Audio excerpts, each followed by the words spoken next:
안녕하세요. 근거 엄마입니다. 오늘은 독일인 부모가 추구하는 경제교육을 통해서 우리가 자녀를 키우는 데 있어 어떤 점들을 배울 수 있는지 함께 알아보는 시간을 갖도록 하겠습니다. 그럼 같이 한번 알아보실까요? 독일인 부모가 추구하는 경제교육의 목표는 무엇일까요? 바로 자녀가 합리적인 소비자로 성장하는 것이라고 합니다. 자, 합리적이다 라는 말, 무슨 말이죠? 소비를 함에 있어서 이런 점들을 고려해 볼 수 있는데요. 자, 어떤 물건을 살 때 내가 이걸 진정으로 원하고 있나? 또 이것이 이 가격만큼의 가치가 있나? 자, 이 두 가지 질문에 모두 예라고 대답하셨다면 자, 여러분들은 꽤 합리적인 소비를 하고 있다라고 말할 수 있습니다. 자, 그럼 독일인 부모는 어떻게 자녀 교육을 했을까요? 자녀가 어렸을 때부터 자, 용돈을 받음으로 스스로 소비를 경험할 수 있게 한다는 것입니다. 즉, 용돈을 사용하면서 겪게 되는 여러 가지 과정들이 있죠. 합리적인 소비 습관을 기를 수 있다는 것인데요.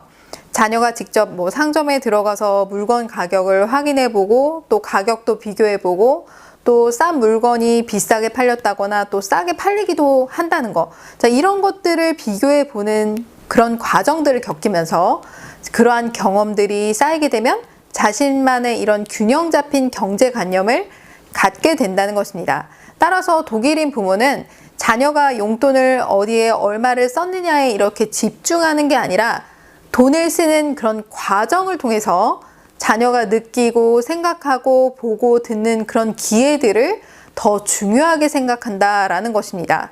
자, 독일인 부모가 지키는 용돈 규칙 5가지가 있는데요. 첫 번째로 부모가 자녀에게 정해진 시간에 정해진 액수를 준다는 것입니다.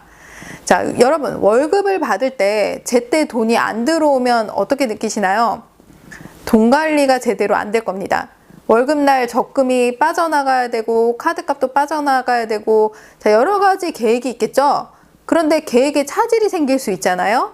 자, 이렇듯이 자, 아이들도 용돈을 받는 날 그리고 받는 시간까지 정해져 있다면 매우 철저하게 계획성 있게 돈을 관리할 수 있다는 것입니다. 두 번째로 부모는 자녀에게 용돈 기입장의 활용, 기부, 저축 등을 권유할 수 있겠죠. 자, 하지만 강요하지 않는다고 합니다. 자녀가 돈을 활용하는 데 있어서 부모가 권유, 즉 제안해 보는 건 자녀에게 도움이 될 수 있지만 그걸 강요해서는 안 되겠죠. 자, 우리 성인들도 그렇잖아요. 내 주머니에 있는 돈을 누군가가 이렇게 저렇게 권유하는 거는 도움을 받는다라고 생각은 할 수 있지만 이걸 지나치게 강요받으면 어떨까요? 거부감도 들고 싫겠죠. 마찬가지로 자녀들도 자, 거부감이 들면은 본인이 판단하는 데 있어서 판단력이 흐려질 수 있습니다. 세 번째로 용돈이 처벌 또는 보상의 수단이 되어서는 안 된다고 합니다. 자, 그러니까 아이들이 좀 잘못했다고 용돈을 줄인다거나 또 안 준다거나 잘하면 용돈을 더 올려준다거나 자, 이런 수단으로 활용해서는 안 된다는 것입니다. 자, 개인적으로 저도 사실 이 부분을 좀 고쳐야 될 것 같아요. 네 번째로 자녀는 용돈을 100% 자율적으로 사용할 권리가 있다는 것입니다. 자, 그러니까 내 손에서 나간 돈은 자녀에게 이미 넘어간 것이기 때문에 자녀가 그 돈을 어떻게 활용하든 그냥 내버려 둬야 한다는 거예요. 자, 그런데 가끔 그런 경우 있으시잖아요. 자, 합리적으로 안 쓸 때, 자, 이거 이렇게 쓰면 안 될 것 같은데 라고 생각되시는 거 있으시잖아요. 자, 그때 자꾸 터치하게 되면 자, 스스로 어떻게 써야 될지 모르기 때문에 이 통제 안에서 움직이기 때문에 그 스스로 자율적으로 할 수 없게 됩니다. 다섯 번째로 용돈은 반드시 현금으로 준다입니다. 요즘에는 온라인으로 하기 때문에 이 부분은 자녀가 모바일이나 체크카드를 활용하는 나이가 되었다라고 하면 굳이 현금으로 주지 않아도 된다고 생각을 하는데 자녀가 초등학생이라면 현금으로 줘서 직접 활용해 보도록 하는 게 좋다라는 것입니다. 자, 그럼 언제부터 자녀에게 용돈을 주는 게 좋을까요? 아이들의 성숙도에 따라서 달라질 수 있지만요. 보통 초등학교 3학년, 4학년 때부터 받는 게 적당하다라고 보면 됩니다. 자, 왜 그럴까요? 그 나이에는 주어진 기간 안에 일정한 돈을 어디에 쓸지 스스로 판단해서 배분할 수 있다고 합니다. 처음부터 계획한 대로 소비하기는 어렵지만 자, 자녀들이 주로 이 나이에 뭘 쓰나요? 거의 주로 먹는 거에 많이 쓰죠.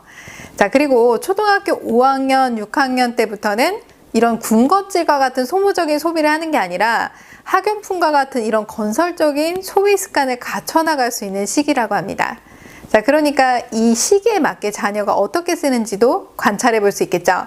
부모는 자녀에게 어떤 경제 교육을 심어주는 게 좋을까요?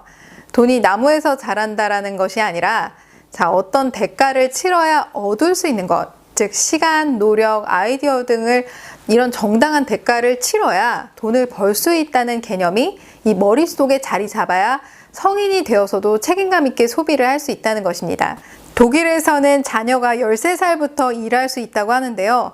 대부분 그 시기에 아르바이트를 하면서 실질적인 경제관념을 갖춰나간다고 합니다. 그럼 13살부터 할 수 있는 게 뭐가 있을까 생각되시죠? 여러 가지가 있는데 그 중에 하나가 아주 작은 것부터, 그러니까 뭐 예를 들어서 옆집에 눈이 쌓였어요. 그 눈을 쓸어주고 아르바이트비를 받는다든가 뭐 이런 식으로 아주 작은 것부터 한다고 합니다. 자, 오늘은 이렇게 자녀 경제교육 시간을 만들어 보았는데요. 여러분, 부모의 역할 무엇인가요? 자녀에게 고기를 잡아주는 부모가 되실 건가요? 아니면 자녀에게 고기 잡는 법을 가르쳐주고 자녀가 스스로 많은 고기를 잡게 하실 건가요? 자, 부모의 가정 경제 교육은 정말 중요합니다. 자녀가 스스로 돈을 통제하고 관리해서 이 사회에서 당당한 삶을 살게 하는 것이 바로 부모의 역할이자 책임이겠죠. 오늘 영상 도움이 되셨나요? 도움이 되셨다면 좋아요와 구독하기 눌러주세요.